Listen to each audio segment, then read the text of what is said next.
Kita buat cemilan simpel bareng ibu yuk. Pertama kita ayak 100 gram tepung terigu. Masukkan 1 sendok teh baking powder. Lalu aduk-aduk secara merata dan sisihkan. Masukkan 2 butir telur. Masukkan 50 gram gula pasir. Masukkan setengah sendok teh SP. Mixer adonan dengan kecepatan tertinggi sampai kental, putih, dan berjejak. Campur adonan kering secara bertahap, lalu mixer dengan kecepatan yang rendah, hanya sampai adonannya tercampur rata saja. Tambahkan 2 saset SKM putih.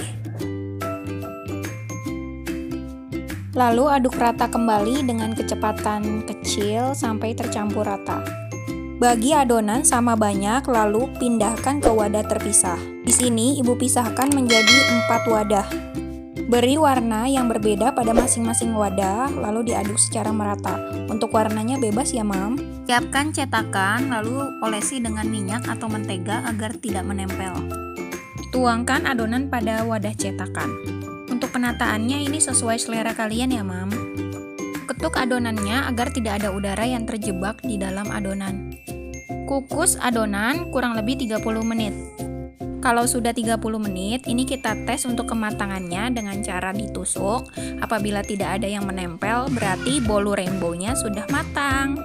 Sekarang setelah bolunya dingin, kita bisa pindahkan ke dalam piring. Nah, ini bolu rainbow simple 2 telurnya udah jadi. Sekarang kita coba yuk gimana rasanya. Untuk tekstur bolunya ini lembut, tidak seret sama sekali, dan untuk manisnya juga pas. Dari segi warna ini menarik sekali, jadi anak-anak juga suka saat memakannya. Oke deh Mam, demikian video kali ini sudah selesai. Semoga video ini bermanfaat dan mungkin bisa jadi ide bagi mama yang bingung mau bikin cemilan apa untuk si kecil hari ini.